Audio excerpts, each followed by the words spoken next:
Supreme court সচিবালয় বাস্তবায়ন করবে, সুপ্রিম কোর্ট সচিবালয় গঠন করে বিচার বিভাগকে স্বাধীনতা দিবে, এটা বিএনপির 31 দফায় ছিল, জুলাই গণঅভ্যুত্থানে ছিল, সকলের ঐক্যমত ছিল। কিন্তু নির্লজ্জের মতো ক্ষমতায় এসেই মাত্র কয়েকদিনের মাথায় সুপ্রিম কোর্ট সচিবালয় বাতিল করে দিয়ে হাসিনার মতো বিচার বিভাগের স্বাধীনতায় কুঠারাঘাত করেছে।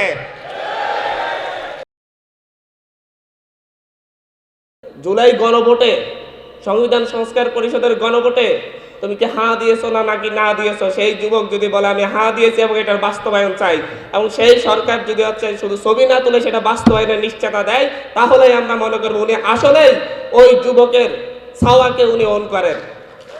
কিন্তু আমরা দেখতেছি শেখ হাসিনার মতো করে বিভিন্ন ক্ষেত্রে ফটোগ্রাফি পলিটিক্স করা শুরু হয়ে গিয়েছে। জুলাই গণঅভ্যুত্থানের বিভিন্ন ফেসকে ডেকে নিয়ে ছবি তুলে বুঝাতে চেষ্টা করছে আমরা তো জুলাই অভ্যুত্থানের সকলকেই আমরা খুব ভালোভাবে অন করি এবং জুলাই গণঅভ্যুত্থানের আশাকাঙ্ক্ষাকে অন করি। কিন্তু আমরা দেখছি প্রতারণা। সুপ্রিম কোর্ট সচিবালয় বাস্তবায়ন করবে, সুপ্রিম কোর্ট সচিবালয় গঠন করে বিচার বিভাগকে স্বাধীনতা দিবে, এটা বিএনপির 31 দফায় ছিল, জুলাই গণঅভ্যুত্থানে ছিল, সকলের ঐক্যমত ছিল। কিন্তু নির্লজ্জের মতো ক্ষমতায় এসেই মাত্র কয়েকদিনের মাথায় সুপ্রিম কোর্ট সচিবালয় বাতিল করে দিয়ে হাসিনার মতো বিচার বিভাগের স্বাধীনতায় কুঠারাঘাত করেছে। বারবার মানবাধিকারের কথা বলছি, মানবাধিকার ক্ষেত্রে, মানবাধিকার লঙ্ঘনের ক্ষেত্রে সবচাইতে বেশি যদি কয়েকটা রাজনৈতিক দলের নেতাকর্মীরা সবচাইতে বেশি মানবাধিকার লঙ্ঘনের শিকার হয়ে থাকে, বিএনপি এবং জামাতের নেতাকর্মীরাই বেশি। কিন্তু দেখা যাচ্ছে মানবাধিকার কমিশনকে শক্তিশালী করার জন্য যে অধ্যাদেশ জারি করা হয়েছিল, যেটার ব্যাপারে বিএনপি সহ সকল রাজনৈতিক দল, সকল বুদ্ধিজীবীরা, সকল সিভিল সোসাইটি সহ সকলে যেটাকে বাহবা দিয়েছিল, ক্ষমতায় এসেই সেই মানবাধিকার কমিশন অধ্যাদেশ বাতিল করে দিয়েছে। তারা ঘুম কমিশন অধ্যাদেশ বাতিল করে দিয়ে মূলত তাদের নেতাকর্মীরা যারা গুমের শিকার হয়েছে তাদের সাথেই প্রতারণা করেছে। তারা ঘুম কমিশন অধ্যাদেশ বাতিল করে দিয়ে বলে আমরা আরো শক্তিশালী আইন করব। বাহারে যে আইন তৈরি করা হয়েছে সেটা দিয়ে আপাতত চলুক না। আজকে যদি কেউ গুমের শিকার হয় তাহলে বিএনপি সরকারকে দায় নিতে হবে, তার বিচার কোন আইনে হবে সেটা নিশ্চিত করতে হবে, তাদেরকে জবাব দিতে হবে। এখন যে ঘুম কমিশন অধ্যাদেশ বাতিল করে দিয়ে ঘুমের বিচারের আইন বাতিল করে দিয়েছেন, যতদিন পর্যন্ত নতুন আইন না হবে ততদিন পর্যন্ত কেউ গুমের শিকার হলে সে কোন আইনে বিচার পাবে? দেশের সাথে মস্কারা করা হচ্ছে, প্রতারণা করা হচ্ছে। তাদের গুম কমিশনের সকল সদস্য 2-3 দিনের মাথায় পদত্যাগ করে মূলত বিএনপি সরকারের মুখোশ উন্মোচন করে দিয়েছে তারা কিভাবে জাতির সাথে প্রতারণা করছে।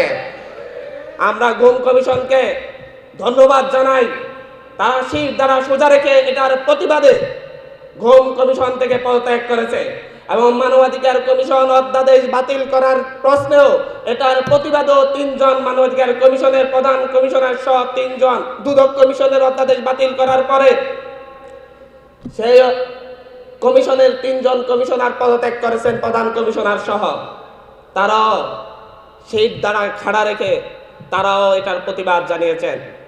আসলে আমরা দেখেছি 1996 সালে আন্দোলনের মুখে বিএনপি সরকার তত্ত্বাবধায়ক সরকার ব্যবস্থা চালু করেছিল। 96 সালেও তারা আবার জোরপূর্বক ক্ষমতায় থাকার চেষ্টা করেছিল, কিন্তু এই দেশের জনগণ তাদেরকে থাকতে দেয় নাই। কিন্তু 2001 সালে ক্ষমতায় এসেই আবার সেই তত্ত্বাবধায়ক সরকার ব্যবস্থাকে তারা কলুষিত করে দিয়ে শেখ হাসিনার হাতে একটা টুলস তুলে দিয়েছিল। সেই তত্ত্বাবধায়ক সরকার ব্যবস্থা বাতিল করে শেখ হাসিনা দীর্ঘদিন ধরে এই দেশে ফ্যাসিবাদ কায়েম করতে পেরেছে। বিএনপি শেখ হাসিনার সেই ফ্যাসিবাদী শাসন থেকে এই জাতিকে মুক্তি দিতে পারে নাই। বিরোধী দলের হিসাবে যে কোনো বিরোধী দলের রাজনৈতিক নেতাদের, রাজনৈতিক দলের দায়িত্ব আছে দেশের মানুষের উপর সরকারি দল শোষণ করা শুরু করলে সেই শোষণ থেকে দেশের মানুষকে মুক্ত করা, কিন্তু সেটা বিএনপি 17 বছরও পারে নাই। যখন ছাত্র জনতার অভ্যুত্থানের মধ্য দিয়ে সেই শোষণ ফেসিবাদী অপশাসন থেকে দেশের মানুষ মুক্তি পেল, তখন বের হয়ে বিএনপির শীর্ষ নেতারা রুহুল কবির রিজভী, সালাউদ্দিন আহমেদ, মির্জা ফখরুল ইসলাম আলমগীর সহ সকলেই বলেছেন আমরা ছাত্র জনতার কাছে কৃতজ্ঞ, যাদের নেতৃত্বে এই গণ অভ্যুত্থান সংগঠিত হয়েছে আমরা কৃতজ্ঞ, সারা জীবন মনে রাখবো। আমার মনে হয় জীবনটা শেষ হয়ে গিয়েছে, এখন আর তা মনে নাই। শাহাবুদ্দিন চুপ্পুকে টিকিয়ে রাখার জন্য যে নোংরা খেলায় তারা মেতেছিল, সেই নোংরা খেলায় এই জাতি প্রত্যক্ষ করেছে শুধুমাত্র তাদের নিজেদের দলীয় রাজনৈতিক সুবিধার্থে। তারা প্রত্যেকটা রাষ্ট্রের প্রত্যেকটা সংস্থাকে, সাংবিধানিক সংস্থাকে দুর্বল করার জন্য উঠে পড়ে লেগেছে। তারা সেই হাসিনার তৈরি আইনেই ফিরে যেতে স্বাচ্ছন্দ্য বোধ করছে। আমরা আজকে রাষ্ট্রপতি চুপ্পু পদত্যাগ করেছে, আমরা চুপ্পুকে গ্রেপ্তারের দাবি জানাই। চুপ্পু যাতে কোনো মতে হাসিনার মতো সেই এক্সিট নিয়ে পালিয়ে যেতে না পারে তার নিশ্চয়তা চাই।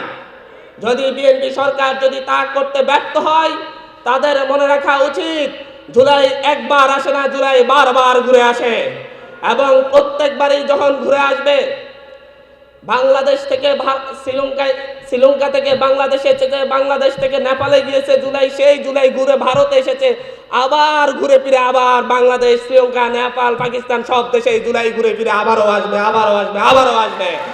এবং সেইবার যেন আপনারা শহীদ প্রেসিডেন্ট জিয়াউর রহমানের রাজনৈতিক দল, বেগম আপসীর নেত্রী বেগম জিয়ার রাজনৈতিক দলের নেতাদেরকে যেন পালাতে না হয়, আমরা সেই দাবি জানাবো, আপনাদেরকে বলবো আপনারা যেন পালাতে না হয়। সেই জন্য এক্ষুনি এই রাষ্ট্রের শাসন ব্যবস্থাকে সুশৃঙ্খল করুন, রাষ্ট্রকে পুনর্গঠনের ক্ষেত্রে জাতীয় ঐক্যমত সৃষ্টি করে জাতীয় একতা ধরে রেখে জুলাই গণঅভ্যুত্থানের পক্ষে, জুলাই সংস্কারের পক্ষে এবং নতুন সাংবিধানিক সংস্কার পরিষদ গঠনের পক্ষে এই দেশের 70% মানুষ যে ভোট দিয়েছে সেই ভোটকে কার্যকর করুন। সর্বশেষ আজকে এই প্রোগ্রাম থেকে ছাত্র যুবক সকলের কাছে আহ্বান, আমাদের সেই একতাকে বিনষ্ট করার জন্য যারা উঠে পড়ে লেগেছে, আমাদের সেই একতাকে আরো বেশি শক্তিশালী করতে হবে। আমরা সবাই মিলে ঐক্যবদ্ধভাবে দাঁড়ালেই কেবল আমাদের সেই স্বপ্ন, আমাদের সেই আকাঙ্ক্ষা বাস্তবায়ন হবে ইনশাআল্লাহ। সর্বশেষ একটা স্লোগান দিয়ে শেষ করি, হাসিনা গেছে যে পথে, হাসিনা গেছে যে পথে, হাসিনা গেছে যে পথে। ধন্যবাদ সকলকে।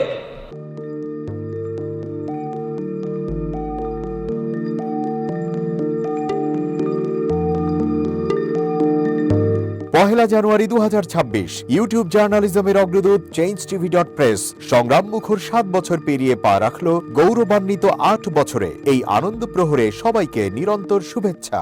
আমি নিজেকে ধন্যবাদ মনে করি, আমি সৌভাগ্যবান চেঞ্জ টিভির পক্ষ থেকে আমার সাক্ষাৎকার নেওয়ার জন্য তারা আসছেন, এবং চেঞ্জ টিভি দীর্ঘ 8 বছর ধরে এই কাজগুলি করছে। আমি তারা অনেক ভালো কাজ করেছেন, দেশের মানুষের সুখ দুঃখের কথা প্রত্যক্ষ তুলে ধরছেন। আমার আশা থাকবে চেঞ্জ টিভি সামনের দিকে উত্তরোত্তর আরো সমৃদ্ধ হবে। একটাই শুধু আমাদেরকে উপদেশ দিতে চায় তাদের কাছে, সেটা হচ্ছে সত্য কথাটা মানুষের সামনে তুলে ধরা, মানুষের ভিতরে কি চায় তাদেরটা তুলে ধরা, মানুষের প্রত্যাশা তুলে ধরা, এবং মানুষের মধ্যে এই যে দেশাত্মবোধটা এবং সত্যবাদীটা এটা জাগরণ করে চেঞ্জ টিভির সামনের দিকে এগিয়ে যাবে। এবং যারা দেশের কথা চিন্তা করে এবং দলমত নির্বিশেষে যে লোকগুলো আছে তারা দেশের কথা চিন্তা করে, দেশের উন্নয়নের কথা চিন্তা করে, কোনো পক্ষপাতিত্ব করে না, তাদের বক্তব্য দেশের মানুষের তুলে ধরা, এই কাজগুলি সামনে এগিয়ে নিয়ে যাবে, এটা আমার প্রত্যাশা। অনেক ধন্যবাদ আপনাদেরকে, দেশবাসীকে, দেশবাসী পক্ষে সবাইকে আমি ধন্যবাদ জানাচ্ছি। changeTV.press এক ফোঁটা হলুদ নেই। আমরা শুধু আপনাদের কাছে একটাই আবেদন করব, মিথ্যার পিছনে দৌড়বেন না, সত্যকে ধারণ করেন, সত্যকে জনগণের কাছে তুলে ধরেন। সেটা যতই কঠিন হোক না কেন পিছপা হবেন না, ভয়ের কোনো কারণ নাই। আল্লাহর সাথে থাকেন, আল্লাহ আপনাকে সাহায্য করবে। কোনো মানুষের কাছ থেকে কোনো সাহায্য কামনা করবেন না। ধন্যবাদ। changeTV.press এক ফোঁটা হলুদ নেই। হ্যাঁ, চেঞ্জ টিভি আমি বিশেষ কারণে দেখি সুযোগ পেলে, বিশেষ করে তোমার অনুষ্ঠানটা যখন হয় আগে পরে আমি দেখে থাকি। ভালো লাগে, উপস্থাপনা ভালো, মোটামুটি সব কিছু ভালো। আমি তাদের শুভকামনা করি এবং চেঞ্জ টিভি আমি আশা করি সবসময় নিরপেক্ষ, যেহেতু এই চেঞ্জ টিভিটা সংবাদ প্রচারের একটা মাধ্যম, সুতরাং সঠিক সংবাদটাই চেঞ্জ টিভি প্রচার করবে, এটাই আমার কামনা থাকবে তাদের কাছে, সেই সঙ্গে আমার শুভেচ্ছা থাকবে। changetv.press এক ফোঁটা হলুদও নেই। সুপ্রিয় দর্শক, এই চেঞ্জ টিভি বিগত 7 বছর ধরে খুবই গুরুত্বপূর্ণ ভূমিকা পালন করছে আমিরুল মোমিনিন মানিক। উনি তো এখন বাংলাদেশে একটা ন্যাশনাল ফিগার হয়ে দাঁড়িয়েছেন। তিনি সত্যকে ধারণ করে আছেন, সত্য প্রচার করে, সত্যের প্রকাশ করে, সত্য ধারণ করে তিনি একটা পরিবর্তন আনতে চেয়েছেন এই সমাজে। আমি আশা করি এটাতে অনেকে উদ্বুদ্ধ হয়েছেন এবং এই চেঞ্জ টিভির ভূমিকা অন্যকে অনুসরণ করার জন্য আমি আবেদন জানাবো। একই সাথে চেঞ্জ টিভির কর্তৃপক্ষ এবং দর্শক শ্রোতাকে আমার ব্যক্তিগত দোয়া এবং শুভেচ্ছা রইল। changetv.press এক ফোঁটা হলুদও নেই।